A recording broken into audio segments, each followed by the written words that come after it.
오늘 우리에게 은혜 주신 하나님의 귀한 말씀은 사도행전 20장 말씀입니다. 사도행전 20장 17절부터 38절 말씀까지를 교독하도록 하겠습니다. 바울이 밀레도에서 사람을 에베소로 보내어 교회 장로들을 청하니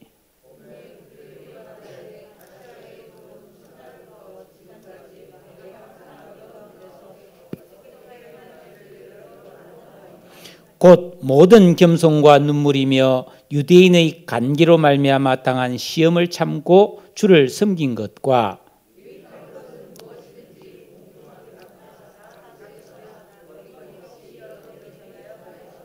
유대인과 헬라인들에게 하나님께 대한 회개와 우리 주 예수 그리스도에 대한 믿음을 증언한 것이라.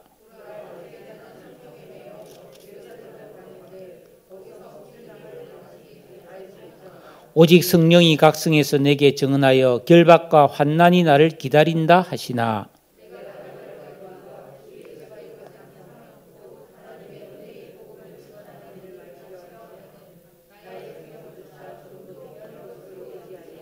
보라, 내가 여러분 중에 왕래하며 하나님의 나라를 전파하였으나 이제는 여러분이 다 내 얼굴을 다시 보지 못할 줄 아노라.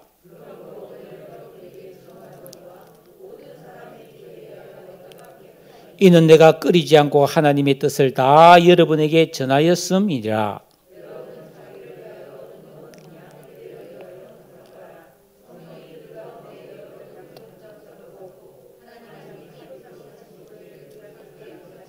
내가 떠난 후에 사나운 이리가 여러분에게 들어와서 그 양떼를 아끼지 아니하며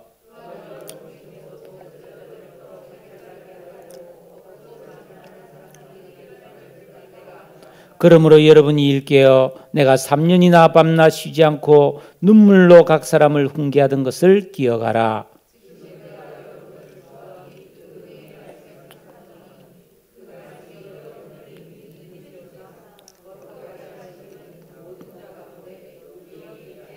내가 아무의 은이나 금이나 의복을 탐하지 아니하였고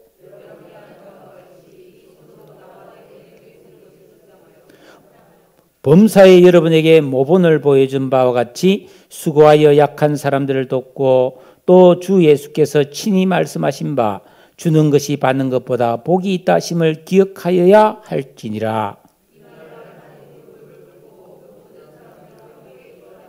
다 크게 울며 바울의 목을 안고 입을 맞추고 다시 그 얼굴을 보지 못하리라 한 말로 말미암아 더욱 근심하고 배까지 그를 전송하니라. 아멘. 지금은 초등학교라고 하지만 제가 다닐 때는 국민학교였습니다. 여러분도 아마 대부분 국민학교를 다녔죠. 근데 국민학교 때 여름 방학 때는 딱 방학하는 날 통신표를 줬습니다. 겨울 방학 때는 안 줘요. 봄 방학 때 줍니다. 왜냐하면은 제가 왜 그걸 기억하냐면은 이 통신표 받을 때 진짜 떨립니다. 왜냐하면 그때 통신표에 보면 수우미양가가 매겨져 있잖아요. 저는 주로 우를 많이 받았어요. 야, 수 잘 안 주더라고요. 저는 수 받으라고 애를 썼는데 우를 많이 받았는데 가끔 미가 하나 있었어요. 그러면 그날은 몇 타작을 했습니다. 미 받았다고 막 종아리 엄청 맞았습니다.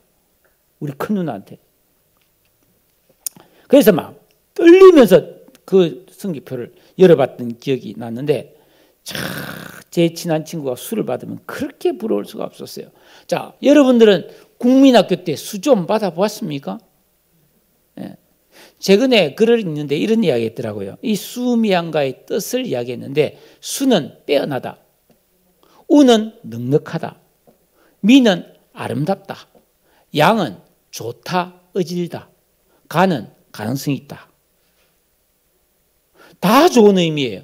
나쁜 뜻이 하나도 없어요. 저는요, 이 글을 읽으면서 이야, 이거 누가 지어냈는지 진짜 대단하다. 너무 착한 사람이 지었다. 빵점 맞아도 그래, 너는 가능성이 있어 이랬지.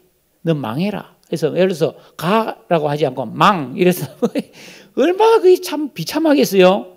근데 빵점 맞았는데도 가능성이 있어 너는.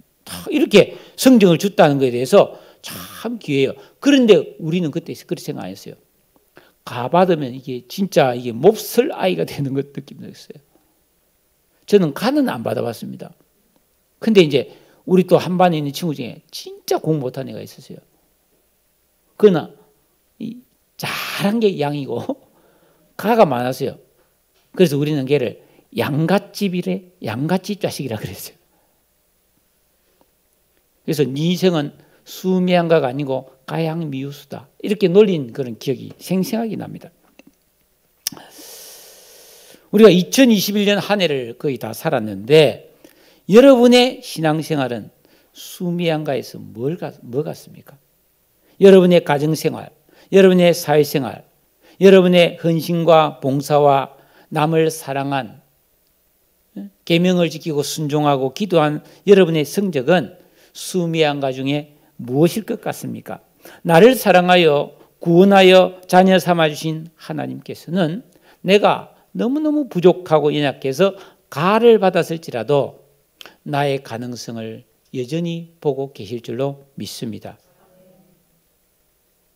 나를 지으신 하나님은 내가 지금 아무리 양가라 할지라도 언제든지 마음을 새롭게 하여 결단을 내리고 하나님 말씀을 올바르게 순종하고 기도하면 탁월하고 빼어나게 될 줄로 믿습니다. 하나님 그걸 아시기 때문에 기다리시는 거예요. 사람은 그게 가능합니다. 아무리 망했을지라도 일어설 수 있어요.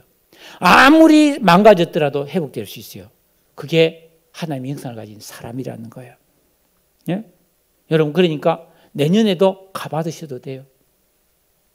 2023년에도 가받아도 돼요. 그러나 영원히 가능성만 가진 유망주로 인생을 마치는 것은 아니라는 겁니다. 성경은 세월을 아끼라고 말하고 있습니다. 하나님은 우리에게 구원의 은혜를 주셨고 성령을 우리에게 부어주셨고 하나님 말씀을 주셨잖아요. 그러니까 우리는 이 구원의 은혜의 바탕 위에서 성령의 인도를 받으면서 하나님 말씀을 올바르게 깨닫고 순종함으로써 우리가 넉넉한 은혜를 누리는 빼어나는 사람이 되기를 원하십니다. 이게 하나님 아버지의 마음이에요. 언제나 가능성만 갖고 살면 안 된다는 것입니다. 우리가 그래서 점점 믿음이 자라서 좋아지고 아름다워지고 넉넉해지고 빼어날 때에 우리는 그 더 깊고 풍성한 은혜를 맛보게 될 줄로 믿습니다. 여러분은 지금 어떻게 살고 계십니까? 성경은 우리 믿음도 어린아이의 믿음이 있고 장성한 믿음이 있다고 분명히 말하고 있습니다. 여러분 어린아이의 특징이 뭡니까? 자기중심적이며 자기가 하고 싶은 것만 하는 사람이에요. 그런데 성숙하고 장성한 사람은 하기 싫어도 힘들어도 꼭 해야 될 일을 하는 사람이죠. 예. 스티븐 코비의 성공한 사람들의 7가지 법칙에 보면은 참 제가 오랫동안 잊을 수 없는 내용이 하나 들어있습니다. 그거는 뭐냐면 사람이 이 세상을 살아갈 때 어떤 사람이 계속 성장하느냐, 당장 급하지 않고 누가 뭐 왜 안 하냐고 말하지 않더라도 정말 중요한 일을 찾아서 하는 사람이 성장하고 발전한다고 되어 있어요. 예를 들어서 기도입니다. 독서입니다. 운동입니다. 여러분 기도 안 한다고 당장 무슨 일이 일어나는 거 아니에요. 1년 동안 기도 한 번도 안 해도 막 벼락이 떨어진 일 없습니다. 내가 뭐 1년에 책 한 권도 안 읽어도 뭐 그냥 먹고 사는데 지장이 없습니다. 꾸준히 운동하는 게 좋다는 걸 알지만은 뭐 운동하지 않고 그냥 빈둥빈둥 살아도 뭐 당장 내가 젊고 건강에 이상이 오는 것 같지는 않습니다. 근데 그건 중요한 일이기 때문에 그런 것을 꾸준히 하는 사람은 성장하고 발전합니다. 참된 성숙은 세월의 길이에 비례하지 않습니다.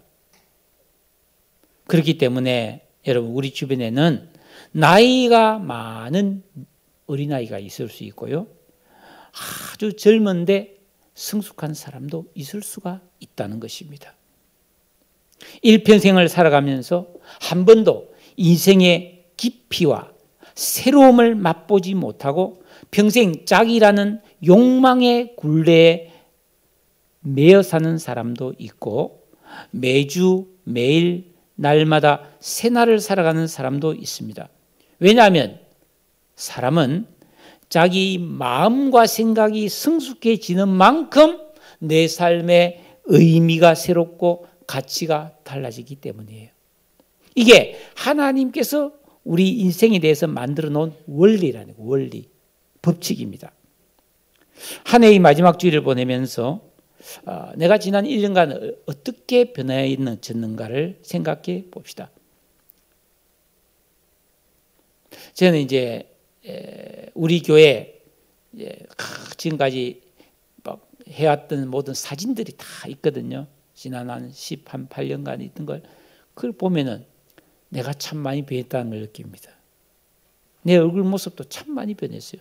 매일 별로 안 변한 것 같은데 많이 변했어요. 여러분도 변했을 겁니다. 흐르는 세월 속에서. 외모뿐 아니라 마음과 생각도 신앙도 인간관계도 변해가고 있습니다. 어떻게 좋게 변하고 있는 것 같습니까? 네. 오늘 이 말씀을 통해서 내 삶의 현재 모습을 정확하게 한번 발견하시고 또 새해를 어떻게 살 것인가를 좀 결단하고 좀 그림을 그려보는 그런 시간 되기를 축복합니다. 오늘 우리가 읽은 이 본문의 말씀은 사도 바울이 1차, 2차, 3차 전도 여행을 다 거의 사명을 마치고 하나님께서 성령을 통해서 너 예루살렘으로 이제는 올라가라 라는 감동을 주셨어요. 그래서 바울이 알겠습니다 하고 예루살렘으로 가는 도중에 자기가 3년 동안 열심히 교회를 개척하고 사역했던 에베소 교회의 중직자들을 다 밀레도라는 곳에 초대해서 거기서 고별 인사와 마지막 당부의 말, 교훈의 말씀을 전하는 그런 만남의 모습을 우리에게 보여주고 있습니다. 바울은 이 만남을 통해서 시시콜콜한 추억담을 이야기하지 않았어요. 그때 우리가 재밌게 놀았지. 그때 우리 같이 맛있는 거 먹었을 때 좋았지. 막 그런 이야기를 하지 않고요. 자기가 그 에베소 교회에서 어떤 심정으로 사명을 감당했는지에 대해서 담담하게 고백하고 있습니다. 그 19절에 보니까 곧 모든 겸손과 눈물이며 바울의 그 삶은 겸손함과 눈물이었다고 말하고 있습니다. 많은 그런 간계와 시험을 참으면서 주를 섬겼다고 말하고 있습니다. 그리고 유익한 말씀은 끄리끼지 않고 다 전했다고 말합니다. 여러분, 목사가 되어서 이렇게 매주일 설교를 하는데 정말 하나님의 말씀을 그대로 끄리낌없이 다 전하는 거 쉽지 않습니다. 구약시대 때 여러분 선지자들이 하나님 말씀을 그대로 전하다가 많이 맞아 죽었어요. 그리고 이 시대는 많은 그런 교회 사학자들이 이야기합니다. 성도들이 듣기 싫어하는 설교가 있다. 죄에 대해서, 회개에 대해서, 헌신에 대해서, 진리에 대해서 이야기하면 싫어한다는 거예요. 축복을 이야기하고 그냥 복 받아라 그러고 말이죠. 어떻게 하면 행복하게 살 수 있는지, 어떻게 하면 재미나게 살 수 있는지 그런 걸 좋아한다는 거예요. 근데 바울은 그런 여러 번 이야기하고 있습니다. 내가 정말 하나님 말씀을 끄리끼지 않고 전해야 될 말을 교훈과 책망과 바르게 하는 말씀을 다 빠짐없이 전했으므로 나는 깨끗하다. 그런 말을 지금 하고 있어요. 그러면서 계속 이어지는 말씀은 자기가 일평생 살아오면서 변함없이 지켜온 신앙과 삶의 원리에 대해서 이야기를 해주고 있습니다. 이거는 오늘을 사는 우리에게도 깊은 깨달음과 유익을 줍니다. 여러분, 우리 성도들이 하나님의 말씀을 통해서 세월이 흘러도 변함이 없는 것들에 대해서 들을 수 있고 그것을 깨달아서 살아간다는 것은 너무나 큰 축복이에요. 이 세상은 다 변합니다. 제가 대학을 졸업할 무렵에 컴퓨터가 나왔습니다. 그때 컴퓨터 진짜 먹통이었어요. 도스 회사고 말이죠. 뭐 코볼 막 이게 컴퓨터 뭐 언어를 세워가지고 막 컴퓨터 한번 켜려면 막 복잡했어요. 그런데 막 286, 386, 뭐 펜티엄 막 나오더니 막 지금은 막 윈도우에 막 얼마나 막 진짜 대단한 컴퓨터가 되었습니까? 세상은 변합니다. 저는 대학 다닐 때만 해도 공중전화를 주로 이용했습니다. 20원 넣고. 그렇죠? 그러더니 뭐 PCS 폰이 나오더니 이제 삐삐를 차고 다니다가 PCS 폰을 쓰다가 지금은 이제 이런 스마트폰을 쓰잖아요. 많이 변했습니다. 많이 변했습니다. 그런데 영원히 변치 않는 것이 있습니다. 근데 이렇게 변하는데 내가 지금 뭐 이 가진 핸드폰 이게 최고라고 막 이거 애지중지하는 건 그건 아니죠. 그냥 사용하고 때가 되면 버리고 더 좋은 걸 받으면 되는 거잖아요. 변하는 거죠. 그러니까 우리가 변하는 것을 아웅다웅 붙잡을 필요는 없는 거예요. 근데 영원히 변치 않는 원리와 가치는 붙잡아야 되는 거예요. 그것이 나를 만들기 때문이에요. 내가 좋은 최신 핸드폰을 가졌다고 내가 좋은 사람이 됩니까? 아닙니다. 우리는 영원히 변함없는 하나님의 말씀을 붙들어야 내가 가치가 올라가는 거예요. 우리는 영원하신 하나님을 믿고 영원한 복을 사모하며 살아가는 성도들입니다. 변치 않는 진리로 인해 기뻐하며 사는 성도가 되시기를 주의 이름으로 축복합니다. 바울이 그 이야기를 하는 거죠. 먼저 바울은 22절에서 27절 말씀 사이에서 성령의 인도에 따라 살았다는 말을 하고 있습니다. 여러분, 바울은 항상 하나님의 인도를 받아 살았죠. 어느 방향으로 가서 전도할 건가 하나님 인도를 받았잖아요. 아시아로 가지 않고 유럽으로 갔기 때문에 유럽이 먼저 복음화 된 거죠. 그게 성령 인도였습니다. 그런데 어느 날 바울이 이제 그의 사역을 마치고 은퇴할 무렵이 돼 가는데 하나님께서 바울아 너는 이제 예루살렘으로 가라 하는 성령의 강한 인도를 느꼈습니다. 그래서 22절 말씀에 보시면은 보라 이제 나는 성령에 매여 예루살렘으로 가는데 이게 애사 말이 아니에요. 성령에 매여 이 말은 뭐냐? 굉장히 깊은 신앙의 경지를 말해주고 있는 겁니다. 내가 내 하고 싶은 대로 살 수 없다는 뜻입니다. 성령께서 마치 나를 결박하듯이 꽁꽁 묶어서 끌고 가는 듯한 그 말씀에 온전히 순종하면서 내가 그 길을 갔다는 그런 의미입니다.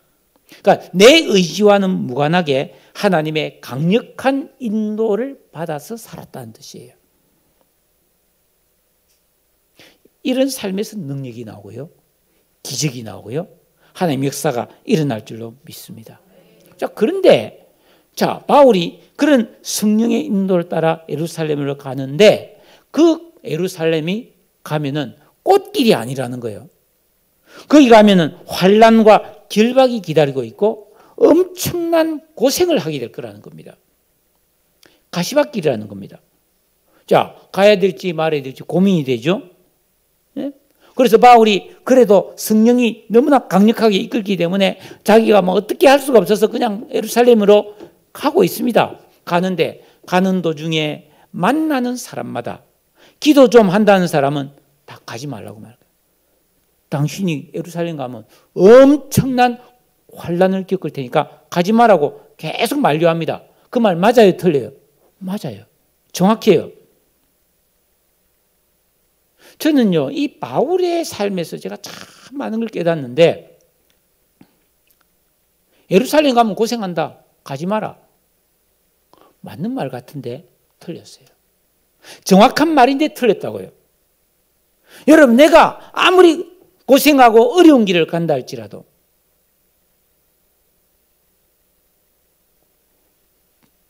안 가는 것보다 가는 게 더 좋을 수 있다는 겁니다. 내 생각이 아무리 옳고 맞고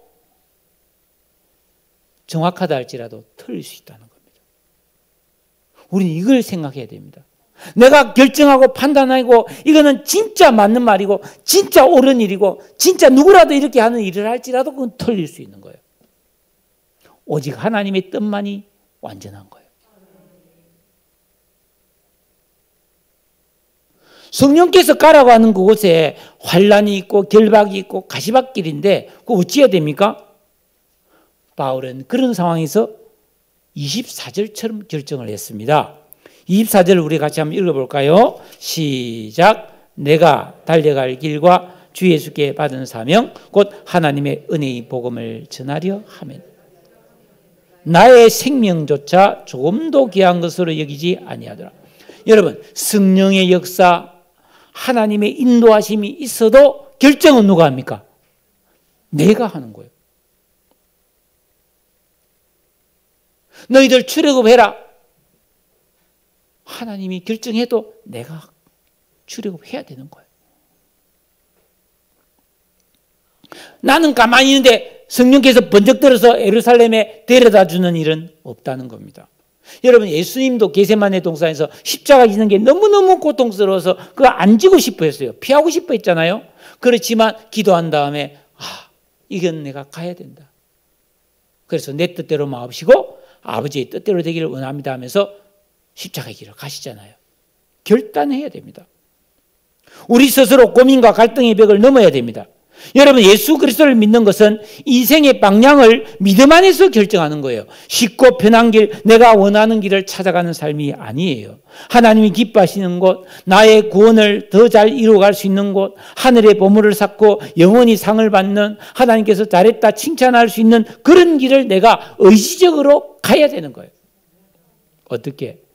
평소에 순종과 기도의 삶을 살면서 정말 하나님의 말씀과 성령의 인도를 정확하게 분별하는 영감의 사람이 되어질 때 가능해지는 겁니다. 여러분 한번 생각해 보세요. 내가 누군가를 정말 뜨겁게 사랑하게 되었다고 합시다. 그런데 그 사랑을 잊어라 한다고 잊어지고 헤어져라 한다고 헤어질 수 있습니까? 못 헤어지죠. 네? 로미오와 줄리엣 똑같은 보세요. 집안끼리는 원수인데 둘이 사랑하니까 결국 둘이 다 죽어버립니다. 사랑 때문에, 그죠? 그 사랑을 지키기 위해서죠. 예? 여러분, 사랑과 믿음은 비슷한 겁니다. 우리가 주님을 믿고 사랑하며 살아간다면 어떤 난관이 있어도 이 믿음의 길을 가야 될 줄로 믿으시기를 바랍니다. 여러분, 소명을 받고 선교하러 간다는 사람이 있다고 칩시다. 그 선교를 어디로 가냐? 저 중동으로. 아주 위험한데, 예를 들어 이라크라든지, 소말리아라든지, 그런 데로 간다면 아이고, 그거 안 된다고 말리죠. 위험한데 왜 거기를 가냐고. 그런데 진짜 소명받은 사람이라면 아무리 말려도 갑니다. 못 말립니다. 정말로 주님을 사랑하면서 신앙생활을 하는 사람은 아무리 반대하고 막하고 고생이 돼도 그 진리의 그 거룩한 길을 포기할 수 없는 것입니다. 왜? 하나님의 인도를 느꼈고 성령의 음성을 들었는데 어떻게 순종 안 할 수 있습니까? 진짜 봤는데, 진짜 느꼈는데 어떻게 포기할 수 있습니까? 이렇게 진리를 따라가는 삶과 정반대되는 삶이 어떤 삶이냐면 잘 먹고 잘 사는 생존의 목을 매달고 사는 삶이에요. 사람은 생존이 중요하죠. 의식주가 필요합니다. 그런데 그것만을 위해 사는 것은 인간적인 삶이 아니에요. 여러분, 마귀가 예수 믿고 구원받은 사람을 가장 비참하게 만드는 방법이 뭘까요? 생존에 매달려 사는 겁니다. 그렇게 살도록 유혹하는 거죠. 예? 예수 믿고 구원받은 성도가 진리의 말씀 안에서 내 삶의 진정한 목적과 방향을 깨닫고 사명을 따라 살아야지, 그냥 예수 믿고 구원받은 데서 더 잘 먹고 더 잘 살려고 하는 그런 편하게 살고 재미나게 살고 막 그렇게 관심만 가지고 산다는 것은 참 너무나 안타깝고 미련한 삶이라고 할 수 있습니다. 쿠바의 김현진 선교사님이 성탄절에 카톡이 왔어요. 이 쿠바에는 12월 24일이 되면 온 가족이 모여 돼지를 잡아먹는답니다. 이 희한하죠, 그죠? 성탄절에 돼지 잡아먹는 풍습이 있대요. 예. 근데 그 집안에 소도 있고, 개도 있고, 닭도 있고, 양도 있고, 염소도 다 있는데, 당나귀도 있는데, 돼지를 잡아먹는다는 거예요. 왜겠습니까? 자, 소, 개, 닭, 양도 다 젖을 짜고, 염소도 젖을 짜고, 당나귀는 짐을 싣고, 다 쓰임새가 있는데, 돼지는 쓸모가 없어요. 돼지의 쓸모는 잡아먹는 것밖에 없는 거예요. 돼지가 뭐 일을 합니까? 돼지가 집을 지킵니까? 돼지가 짐을 집니까? 아니요. 돼지 그냥 먹고 자는 것만 하는 거예요. 그래서 무슨 일이 있으면 1순위로 잡아먹는 게 돼지인 거예요. 우리나라도 그렇잖아요. 집에 잔치하면 돼지를 잡잖아요. 사도 바울은 하나님께 쓰임받는 삶을 살면서 자기가 스스로 자기 삶을 결정하지 못하고 말씀과 성령에 매여인 결박되어서 하나님의 뜻대로 살았던 믿음의 사람이었습니다. 그리고 그렇게 살았더니 인생의 끝자락에서 이런 고백을 했어요. 디모데후서 4장 8절입니다. 나는 선한 싸움을 싸우고 나의 달려갈 길을 마치고 믿음을 지켰으니 이제 후로는 나를 위하여 의의 면류관이 예비되었으므로 주곧 의로우신 재판장이 그날에 나에게 주실 것이며. 감격했습니다. 분명히 하나님은 살아계시고 내가 이렇게 살았던 삶에 대해서 인정하시고 너 상 준다는 거예요. 그러면서 나만 그런 게 아니라는 거예요. 내게만 아니라 그 주의 나타나심을 사모하면서 이 사명을 따라 살아가는 믿음의 삶을 살아가는 모든 사람도 마찬가지라는 거예요. 여러분, 우리 모두가 이런 승리의 삶이 되기를 주의 이름으로 축복합니다. 이건 변치 않는 사실이에요. 이거는 영원한 거예요. 하나님이 그걸 확정해 놓은 겁니다. 두 번째로 바울은 믿음의 선한 싸움을 싸우면서 항상 승리하는 삶을 살았다는 겁니다. 여러분, 어제 오늘 한겨울의 추위가 아주 매섭죠. 아주 춥습니다. 영하 10도 이하로 내려갔어요. 체감온도는 20도다 그런 뉴스도 보았습니다. 여름은 무덥고 겨울은 춥고 삶은 고되입니다. 여러분, 이 세상은 고통과 슬픔, 마귀와 악령의 공격, 불법과 죄가 성도를 공격하고 유혹해요. 요새 대통령 후보들 이야기 들으면 막 속이 답답합니다. 좀 피곤해요, 내 머리가. 좀 깨끗하고 산박한 사람 좀 없나요? 저는 압니다. 아담 스타일이니까 어쩔 수 없다. 그렇잖아요? 그 살아온 삶이 나름대로 다 똑똑하고 서울법대를 나오고 사법고시 합격하고 시장이 되고 검찰총장이 되고 의사고 대단한 사람들이잖아요. 그런데 그 삶을 다 파헤쳐 보니까 엉망진창이에요.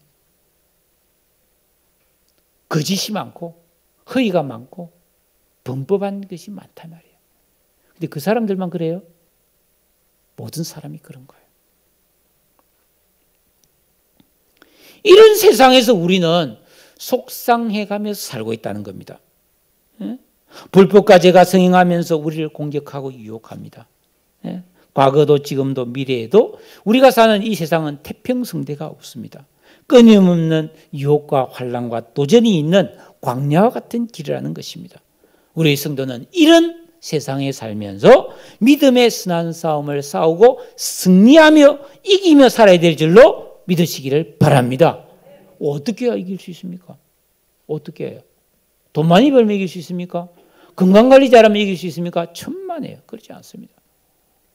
건강한 환자들이 얼마나 많은데요. 돈 많은 슬픈 사람이 얼마나 많은데요. 정말 우리 좀 똑바로 정확하게 보는 그런 안목이 생겼으면 좋겠습니다. 바울은 말합니다. 그 에베소 교회 장로들에게 28절에 여러분은 자기를 위하여 또는 온 양떼를 위하여 삼가라. 자기도 그렇게 살았다는 거죠. 여러분, 우리가 예수 믿고 구원받아서 신앙생활을 한다. 사실 참 순하고 착한 사람들이죠. 성도들은. 예? 성깔이 좀 있긴 하지만. 그런데 이렇게 착하게 진실되게 올바른 신앙생활을 하는 성도들을 세상은 그냥 두지 않는다는 거예요. 예? 사탄이, 마귀가 끊임없이 공격을 하고 거짓을 주장하는 이단과 사이비들이 있고요. 진리를 거스르고 벗어나도록 늘 미혹한다는 겁니다. 여러분, 제가 요새 너무 힘들 때가 있습니다. 이놈의 신천지가 말이죠. 나를 그냥 안 두는 거예요. 계속 편지를 보내고요. 계속 이메일을 옵니다. 뭐 기쁘셔서 선교회 예? 구원파들이 계속해서 뭐 이상한 걸 보내요. 그러면 제가 어떻게 반응하겠습니까?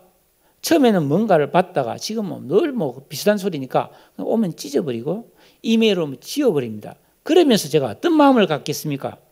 이 나쁜 놈들 할 짓 대를 게 없네. 이런 생각을 하는 거예요. 나도 모르게. 그러면 아이고 하면서 또 내가 영적인 타격을 입는 거예요. 아, 내가 또 나쁜 생각을 가졌구나. 내가 또 못된 미운 마음을 품었구나. 이게 혼자 괴로운 거예요. 저는 사탄이 이게 전략이라고 생각하거든요. 고요하고 평안한 가운데서 따뜻한 심령을 가지고 살고 있는데 쓸데없는 그걸 자꾸 보내는 거예요. 그럼 그걸 보면서 화가 나고 그것 때문에 짜증이 나고 하면서 내가 영적인 손해를 입는 거예요. 히브리서에 보면은 그 아브라함 족과 롯이 그 소돔과 고모라에서 날마다 그 의로운 마음을 상했다고 되어 있거든요. 여러분, 우리는 이 세상에 살면서 신실하게 살면 살수록 자꾸 의로운 마음이 상하게 되는 거예요. 어떻게 저런 일이 있지? 네? 뭐 거제도에서 뭐 술 먹은 사람이 차를 역주행해서 그 뭐 모녀가 타고 오는 차가 사고가 나서 20대 딸이 죽었다. 그런 뉴스 보면 와, 이 사람 진짜 어떻게 왜 그런 짓을 했을까 하면서 또 이 욕 같은 게 또 나올란단 말이죠. 그러면 또 난 회개해야 되는 거예요. 와, 힘들어요, 힘드네 지금. 이단 때문에 힘들고 말이죠. 범죄자들 때문에 힘들고 대통령 후보자들 때문에 막 속상하고 투표는 또 해야 되니까 우리 대통령을 뽑아야 되니까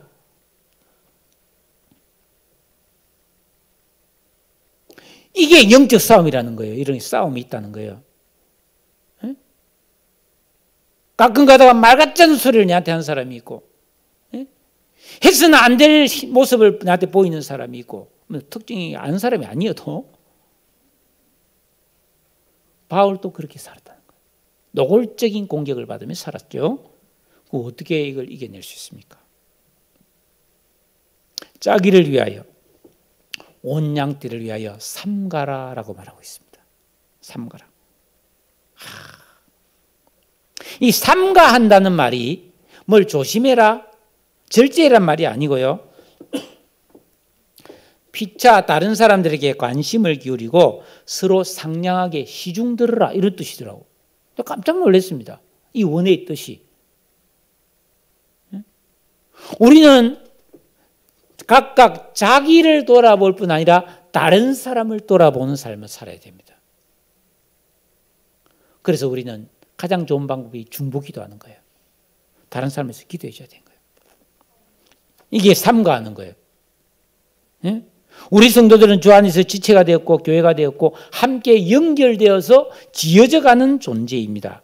여러분, 이 코로나 시대는 자꾸만 정부 방역 지침은 거리두기를 해라 그렇게 말하잖아요. 여러분, 방역 지침만 지키면 안 됩니다. 영적 지침을 지키세요.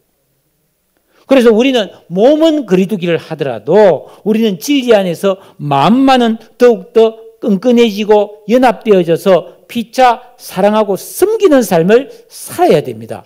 이게 삶의 원리예요. 그래야 내가 좋아지는 거예요.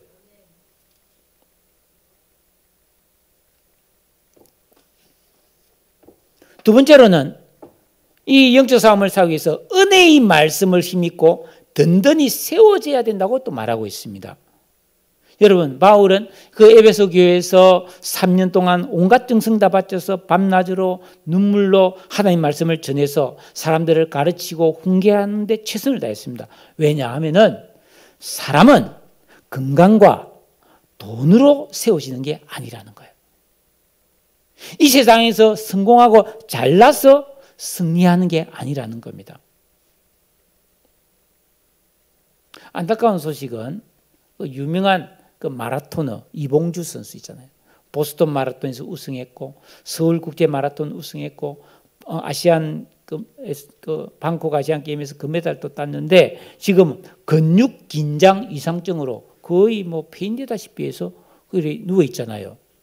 그렇게 건강하던 사람이, 그렇게 마라톤을 세계에서 1등 할 수 있는 사람이, 그러니까 사람은 건강을 위해서 든든히 세워지는 게 아니라는 거예요.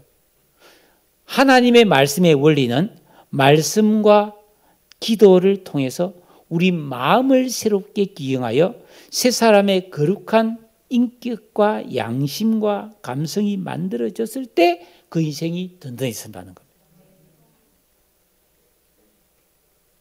여러분, 우리가 이 세상에서 좋다, 금이다, 골동품이다, 은이다, 명품이다, 이게 다 풀의 꽃이에요. 풀의 꽃이에요. 여러분, 이 난이 지금 한 달쯤 됐는데 처음에 진짜 싱싱했거든요. 지금 완전히 지금 다 시들어버렸어요. 이게 뭐 떨어졌어요. 시들어서 떨어져 버렸어요. 인생이 그렇다는 거예요. 우리 다 이제는 쇠약해지는 사람들이잖아요. 근데 여기에 소망 두면 안 된다는 겁니다. 영원한 것에 소망을 둬야 되는 거예요. 그럼 어떻게 하는 게 영원히 소망을 두고 사는 건가? 바울은 33절에 내가 아무의 은이나 금이나 의복을 탐하지 아니하였고 수고하여 약한 사람을 돕고. 예? 바울 왜 그렇게 살았어요? 예수님이 친히 말씀하시기를 주는 것이 받는 것보다 복이 있다고 하신 말씀을 잊지 않고 살았기 때문이다. 신앙이 뭡니까? 원리를 붙드는 겁니다. 하나님이 이렇게 살라 하신 원리를 붙드는 겁니다. 그래서 하나님을 경외하고 이웃을 사랑하며 자기를 삼가서 계명 순종과 기도의 진정한 영적 생활을 통해서 허망한 심령을 단단하게 기경해 가야 되는 것입니다. 타락이 뭡니까? 이런 원리를 버리고 내 하고 싶은 대로 사는 게 타락입니다. 예? 하나님을 사랑하고 예배 드려야 되는데 그냥 내 하고 싶은 대로 사는 거죠. 영원한 것이 아니라 이렇게 시들어서 떨어지고 말 것을 여기 막 애지중지 막 이게 대단한 것이냐, 여기에 목숨 걸고 사는, 물질을 사랑하는 그 탐욕의 사람이 되는 거, 이게 타락입니다. 여러분, 지금 내가 하나님 뜻대로 안 사는데 내 마음대로 그냥 하고 싶은 대로 막 재밌게 사는데 별일이 없다고요? 아닙니다. 그렇지 않습니다. 지금 내가 무탈하게 그냥 잘 먹고 잘 사는 것 같아도 하나님의 오래 참으심과 긍휼 때문이라고 성경은 말하고 있습니다. 절대로 별 탈이 없는 게 아니에요. 우리가 오직 그리스도인은 하나님 말씀을 알고 그 말씀에 기쁨으로 순종할 때 심령이 새롭게 되고 인생이 새롭게 되고 참으로 선하고 아름다운 삶을 살 수가 있는 거예요. 자, 오늘은 2021년을 마무리하는 송년주일인데요. 자, 우리는 이제 싫든 좋든 한 해를 마무리해야 되고, 어떤 하나님이 가르쳐 주신 원리의 기초에서 새해를 준비해야 됩니다. 어떻게 하는 것이 좋을까요? 저는 이 출애굽에서 저는 그 원리를 한번 생각해 보았습니다. 간략히 말씀드리겠습니다. 자, 애굽에서 노예 생활을 하던 이스라엘 백성들이 하나님의 은혜로 해방돼서 자유인이 됐잖아요.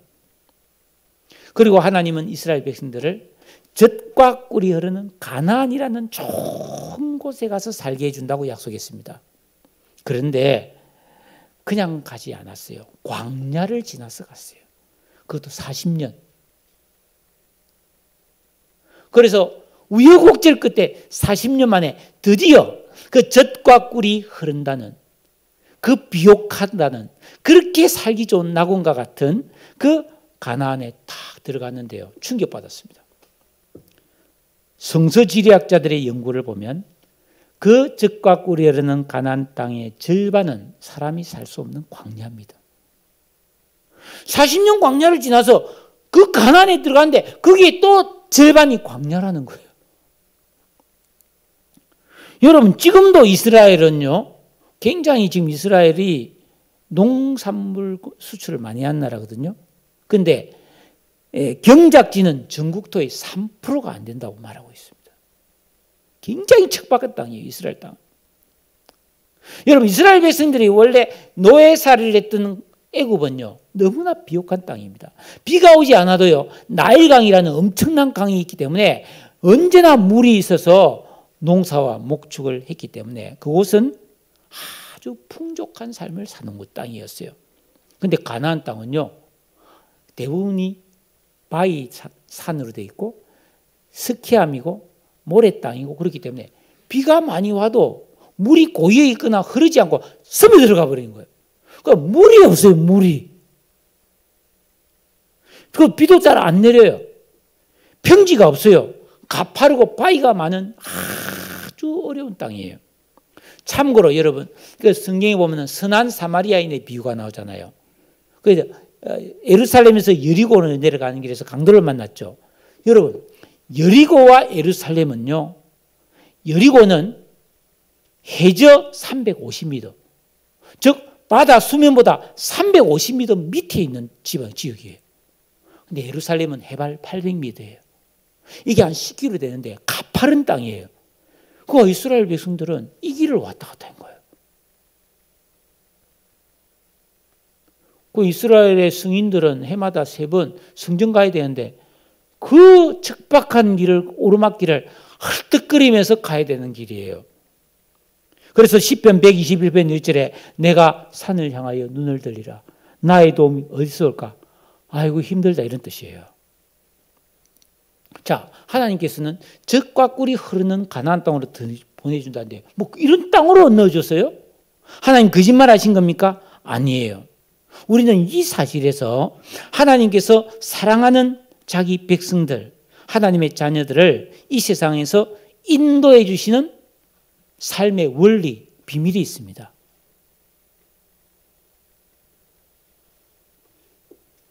그게 뭡니까? 여러분, 이 세상을 살아가는 사람은 아무리 좋은 환경, 아무리 풍족한 물질, 수준 높은 삶을 살아도 거기엔 진정한 기쁨과 행복이 없다라는 거예요. 이 세상은 구중궁궐에 살아도 그것은 광야라는 겁니다. 좋은 직장에 들어가도 광야고요. 의사가 되고 뭐 대기업에 취업을 하고 뭐 국회의원이 되고 대통령이 되고 장관이 돼도 다 광야예요. 대통령도 지금 엄청나게 광야의 삶을 살고 있는 거죠. 어린애도 부자도 가난한 자도 우리는 다 고생하며 살고 있는 겁니다. 전에 어떤 글을 보니까요, 문 대통령이 옛날에 비서실장하고 이렇게 청와대 생활하면서 너무 과로해서 이빨이 다 빠져가지고 20개가 임플란트를 했다고 나오더라고. 얼마나 힘들었겠어요. 임플란트 20개를 바꾼다. 치과에서 하면서 어떻게 나사바 가서 하는 게 진짜 힘들었을 거 아니겠어요? 대통령 되면 그거 안 아픕니까? 그렇지 않죠. 부자는 안 피곤합니까? 성공하면 안 늙습니까? 병 안 걸립니까? 광야입니다. 그럼 어떻게 살아야 되는가? 광야지만 하나님 주시는 젖과 꿀을 먹으면 산다는 거예요. 여러분, 하나님의 형상대로 지음받고 존귀하게 된 사람은 예수 믿고 제사함받고 구원의 사람이 되어서 하나님을 내 인생의 진정한 주인과 왕으로 모시고 이 하나님 말씀에 순종하며 기도하는 영적인 삶을 살아서 내 자신이 새로워질 때, 그때 비로소 인생은 수가 되고, 여러분, 하나님이 주시는 젖과 꿀을 받아 누리며 사는 행복자가 될 수 있다는 것을 말씀해 주고 있는 거예요. 그래서 우리는 이 땅에서 영적인 가난에 들어가야 되는 거예요, 여러분. 계속 광야에서 잘 먹고 잘 살면 안 되는 겁니다. 광야에서 잘 먹고 잘 살면 그래도 광야지.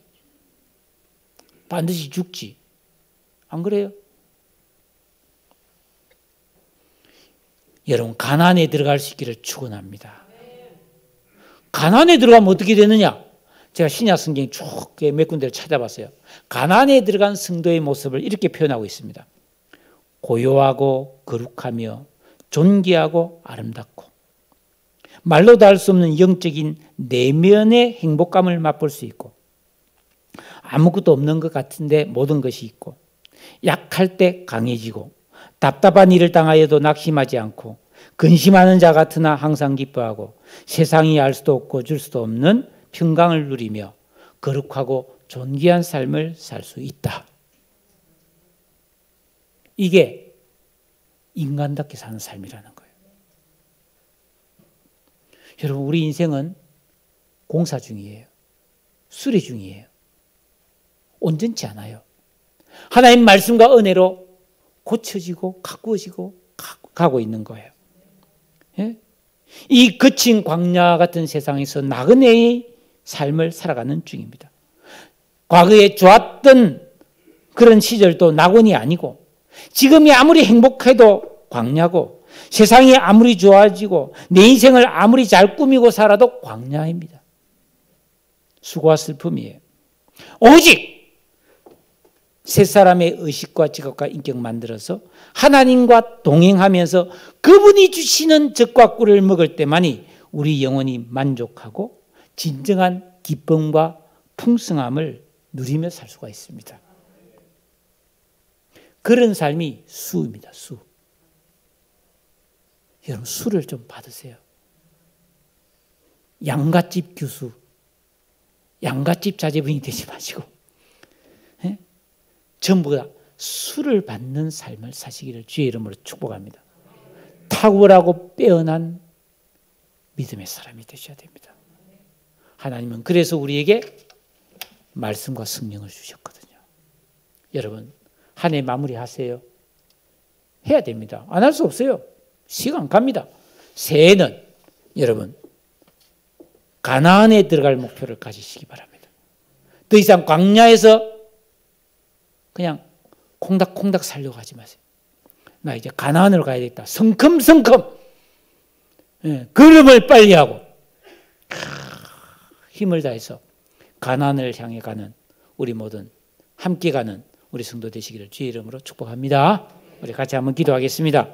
오늘 이 말씀 생각하면서 주여 이 광야를 벗어나 가나안에 인도해 주시고 내 주 예수 모신 곳이 하늘나라고 그곳이 가나안 아닌 줄로 믿습니다. 저를 내 시각을 바꾸어 주시고 나의 선택을 바꾸어 주셔서 성령에 매어 그 길을 가게 하여 주옵소서. 다 같이 한번 통성으로 기도하겠습니다. 사랑의 주 하나님, 감사와 찬송과 영광을 돌려드립니다. 한 해를 살았습니다. 수고롭게 살았습니다. 한 해를 마무리하는 이 시점에서 주님, 내가 살아온 삶이 여전히 광야였음을 고백합니다. 가나안에 들어가는 삶이 되기를 원합니다. 하나님이 부어주시는 젖과 꿀이 있는 진정한 가나안이 되기를 원합니다. 내 주 예수 모신 곳이 가나안인 줄로 믿습니다. 주여 나의 삶을 인도하여 주시옵소서. 광야에서 잘 먹고 잘 사는 게 그게 가나안이 아닌 것을 알게 하여 주옵소서. 주님, 하나님이 세워놓은 이 영적 원리를 알고 이 진리를 따라 사는 우리가 되기를 원합니다. 아버지 인도해 주시고 역사하여 주옵소서. 감사와 찬송과 영광을 주께 돌리옵니다. 거룩하신 예수님의 이름으로 기도드리옵나이다. 아멘.